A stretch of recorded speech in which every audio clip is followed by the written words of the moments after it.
Bonjour à tous et à toutes, ici Nicolas de Montréal, on est jeudi, c'est la fin de la semaine en cette journée automnale au centre-ville de Montréal.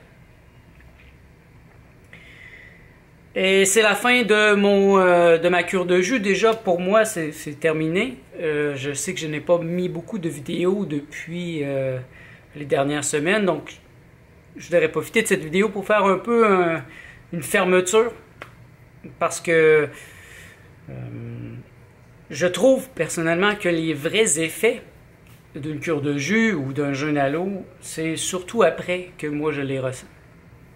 C'est sûr que pendant, j'ai toute la détox, j'ai beaucoup d'affects, beaucoup d'émotions qui montent, beaucoup de choses. Mais ce n'est pas représentatif de ma vie quotidienne parce que c'est un moment spécial où je fais une ascèse, d'une certaine manière. Donc, dernièrement, j'ai fait un 30 jours de jus.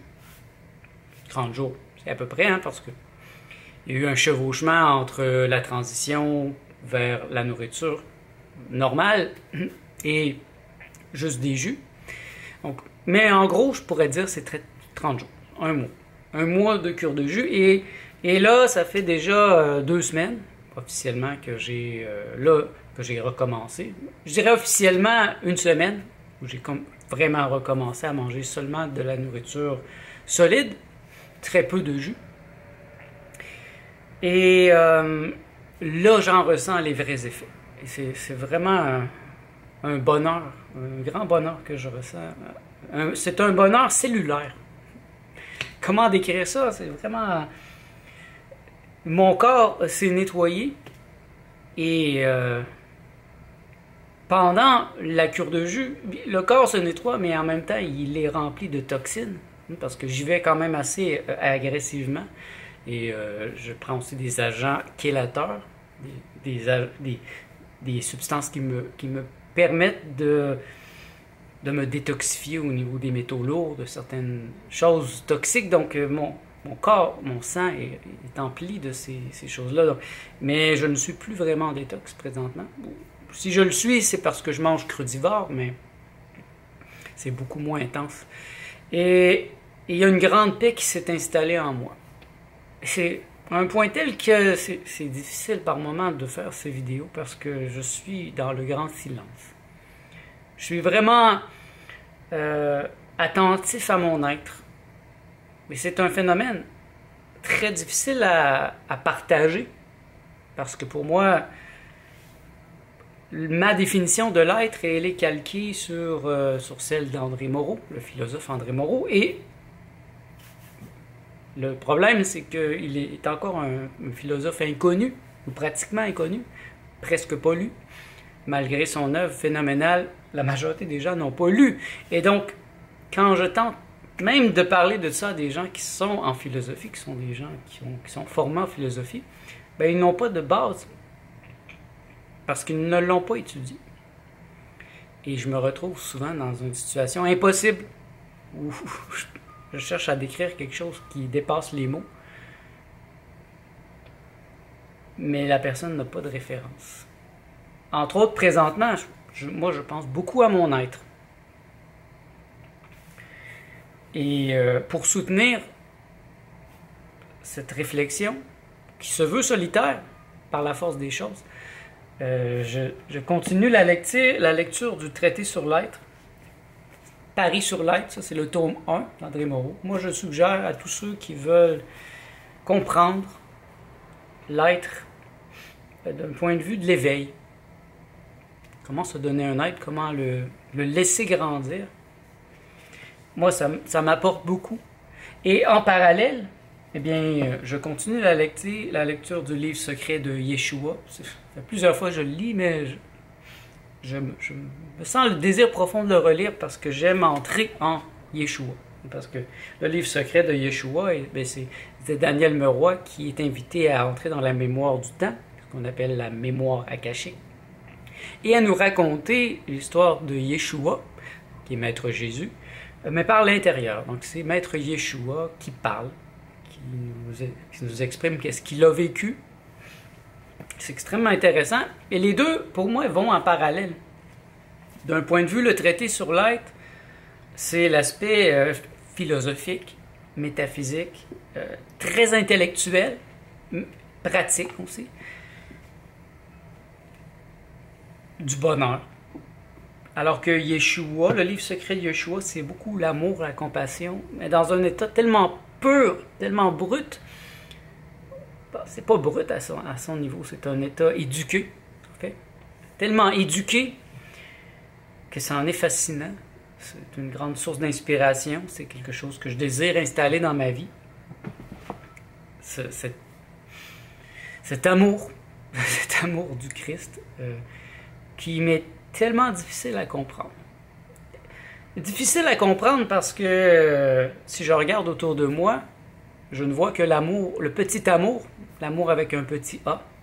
Même les religions qui nous parlent de l'amour, c'est l'amour avec un petit A. C'est un amour qui fait mal, qui sépare, qui est jaloux.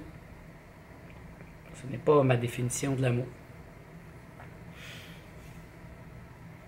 Mais j'aurai l'occasion de pousser mes réflexions plus loin parce que bientôt je vais me remettre très activement à l'écriture de mon livre qui va s'intituler « Être heureux pour pouvoir aimer ».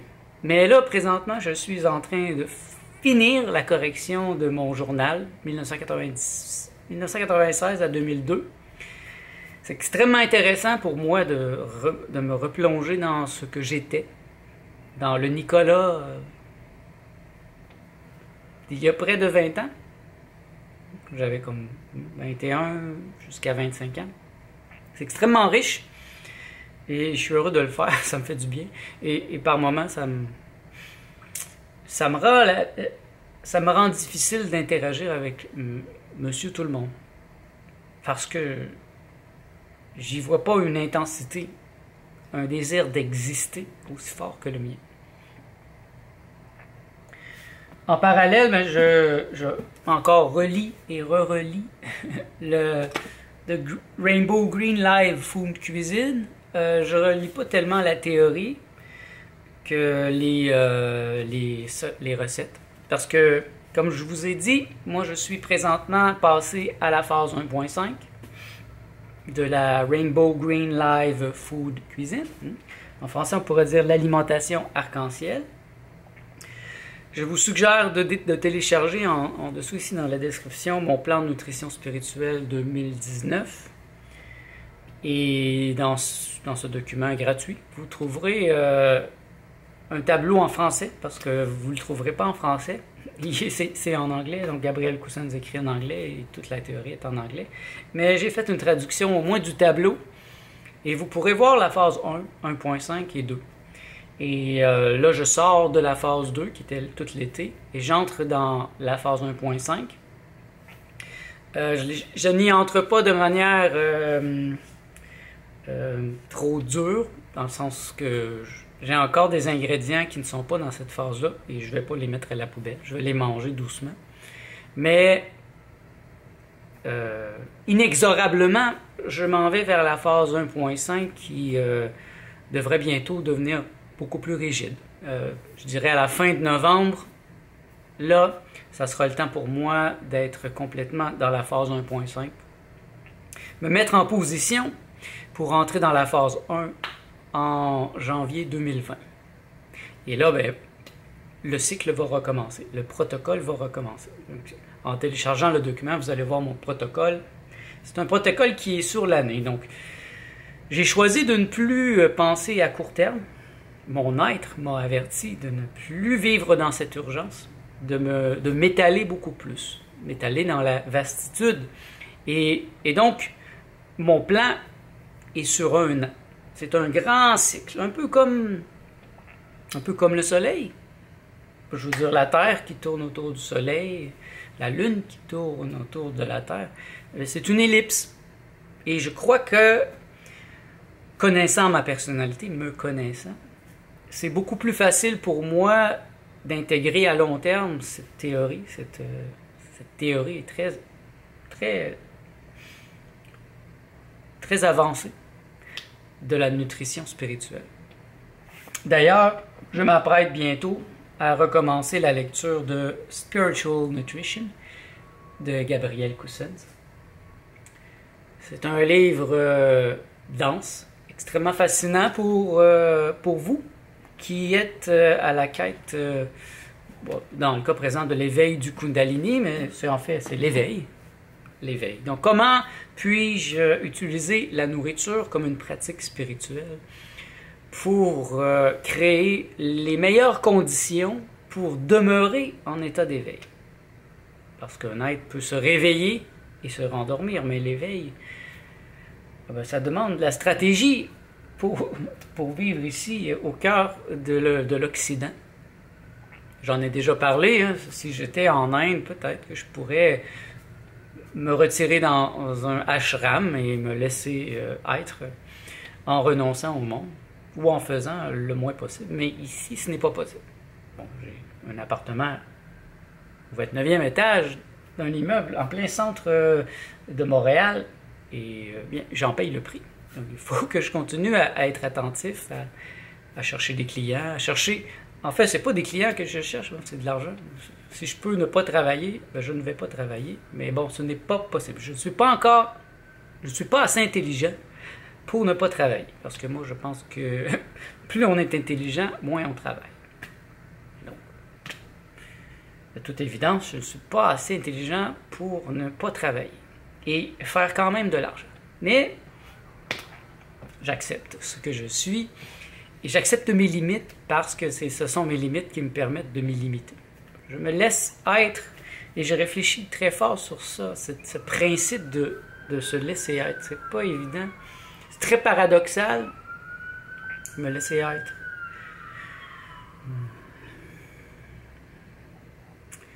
C'est comme, en fait, c'est le principe de la personne qui se juxtapose à l'être et la personne doit capituler. Si j'étais un yogi, ben je tuerais probablement ma personne, je la désactiverais, je l'enlèverais du chemin, parce que c'est une illusion. Mais je suis jovialiste, donc immatérialiste, immanentiste, et eh bien, je ne suis pas un illusionniste. Alors, bon, ma personne n'est pas une illusion, elle est réelle, elle est bien là. Donc, je dois la convertir en lumière, la juxtaposer à mon être. Et c'est comme un peu si ma personne est un bateau, et puis je coupe les moteurs. L'éveil, c'est le moment où je coupe les moteurs. Et là, le bateau va continuer quand même à avancer pendant un certain temps. C'est un mouvement qui fait partie du monde ici, du monde physique avec ses lois. Et dans le cas d'une personne, comme moi, ben ça implique que même si je coupe les moteurs, je ne dois pas me laisser dépérir. Il faut que je m'occupe bien de ma personne. Même si je suis obsédé par l'éveil, il faut tout de même que je continue à vivre dans le monde, que je sois bien présent pour ma compagne, que je sois bien présent au niveau de mon travail, de mes finances, de ma santé physique. Je ne peux pas tout laisser tomber. Ça ne serait pas en harmonie avec ce que je suis vraiment. Et vous voyez déjà, c'est là le vrai défi.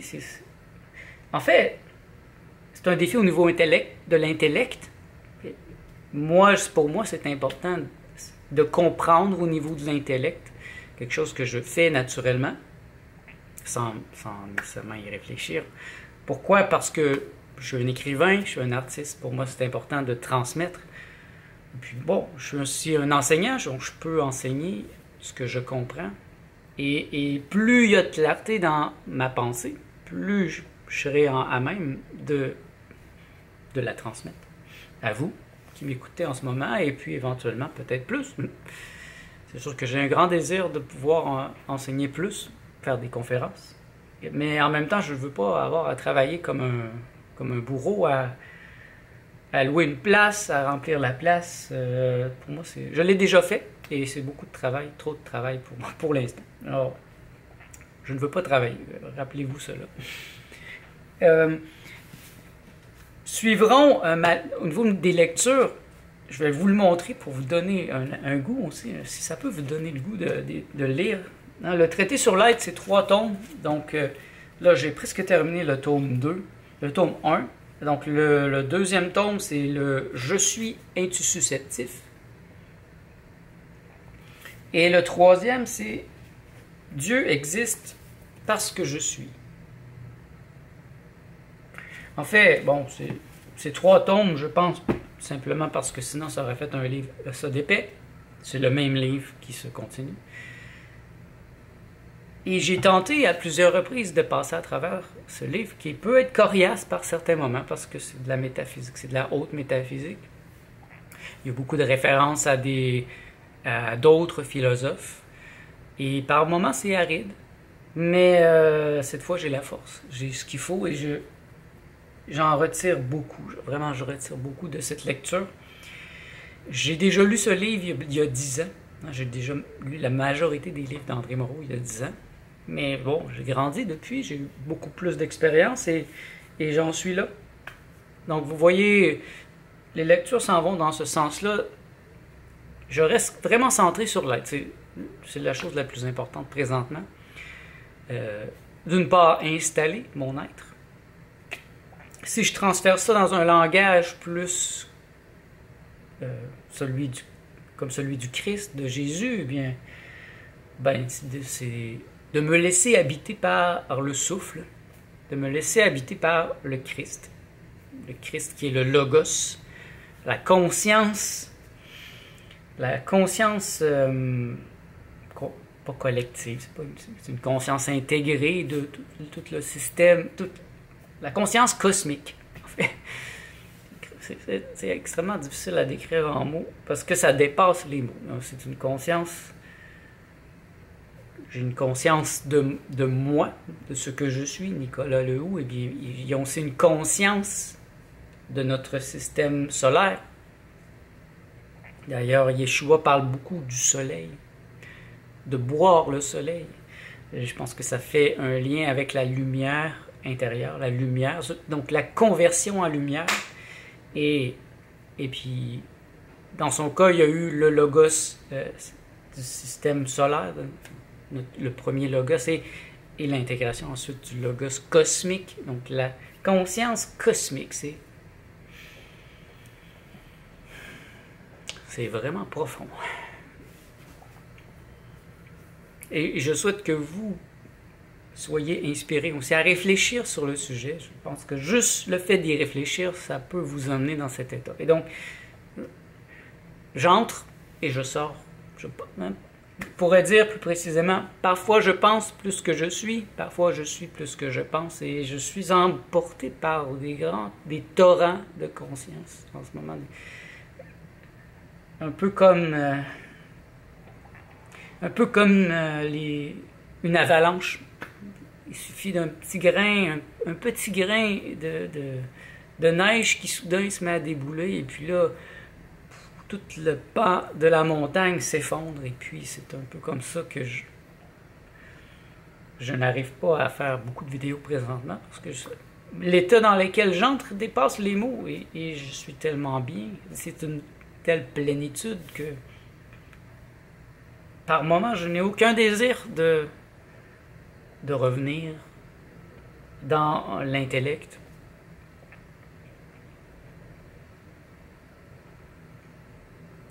Mais il y a des moments où c'est important que je revienne. Je suis de retour dans l'intellect. Mais en même temps, il faut que j'arrive à un point où ma personne est totalement juxtaposée à mon être. Et un peu comme si ma personne était une chandelle. Et l'être, c'est le soleil. Je reviens au soleil. Et donc, de boire le soleil. Et si je mets la chandelle devant le soleil, un soleil d'après-midi très fort, eh bien, je ne vois plus la chandelle. Pourtant, elle est là, devant le soleil, mais elle s'efface. Elle s'efface. Mais c'est pas... Elle s'intègre à la lumière. Dans le langage de Yeshua, eh bien, c'est se mettre au service de ce souffle, au service de la vie. Dans le système d'André Moreau, eh bien, c'est au contraire de ne plus rien servir, de ne servir à rien. Et donc j'ai les deux pôles très très intense présentement d'un part André Moreau, qui, à mon avis, est un être réalisé, c'est assez évident en lisant ses textes, en le côtoyant. Et d'autre part, Maître Jésus, Yeshua, Jésus le Christ, qui était plutôt un transcendentaliste, en tout cas dans son langage. Au niveau ultime, ça se touche, mais Yeshua parle sans cesse du Père, de son Père qui est à l'extérieur de lui. Ça me semble évident que c'était un langage qu'il utilisait généralement pour se faire comprendre de ses contemporains, parce que au niveau où il était, ça devait être assez clair qu'il était ce père, qu'il n'y a pas de... C'est pas un père en tant que tel, et d'ailleurs ça aurait pu être une mère ou une mère-père, mais à cette époque, s'il avait dit « ma mère dans le ciel », eh bien c'est évident que ça n'aurait pas très bien passé il y a 2000 ans, dans un moment extrêmement paternaliste. Et donc, pour moi, c'est important de jongler entre cette pensée, celle de Yeshua, et l'autre de André Moreau, et de les approfondir les deux, et finalement d'être complètement moi-même. Donc, un peu comme Frank Zappa. Frank Zappa peut prendre du Mozart et faire du Zappa avec lui. Il peut prendre n'importe quel musicien et faire du Zappa, comme Miles Davis. Ce sont des génies. Eh bien, c'est la même chose. Moi, je veux prendre tous ces grands maîtres et faire du Le Who, faire du Nicolas de Montréal, faire du Nicolas Le Who. Et je sais que j'en ai la capacité. Je n'ai aucune crainte à ce sujet. J'ai des grandes ressources de créativité en moi, un génie de la création. Ça fait des années que je l'exacerbe. Et j'arrive à un point de ma vie où là, je peux vraiment en jouir, mais de manière plus détachée que jamais. Donc, je suis en train de faire du jeu, de transformer le monde en mon je suis. Je prends tout et je le mange et je le transforme. Je me nourris de moi-même. Et même Gabriel Coussens, avec son plan de sa nutrition spirituelle, je veux le relire, le re-relire, à un point tel que dans quelques années, ça sera totalement naturel. Et je peux dire que cette année, ma cure de jus a été très plaisante. Il y a quelque chose qui s'installe. C'est la 4e année où je fais ça. Et ça a été la plus facile, la plus consciente. Et je peux comprendre maintenant que j'ai de l'expérience. J'en avais pas au début. Il y avait plein de craintes, d'angoisse qui venaient avec le fait de ne pas connaître le processus. Je connais bien le processus. Je sais qu'est-ce qui se passe avant, après, pendant. Et c'est pour ça que cette année, je trouve que ça a été une belle réussite. Je me sens mieux que jamais présentement. Je me sens très clair. Je suis dans mon centre. Je suis revenu très, très puissamment dans mon centre. Et c'est une grande joie de pouvoir recommencer à manger ce que je désire. Bien, voilà. Pour aujourd'hui, je vous laisse sur ces réflexions. Je souhaite que ça vous inspire à aller plus loin. Si vous avez des questions, des commentaires, faites-moi en part. Je suis là pour vous. Merci d'être à l'écoute. On se revoit dans le prochain vlog.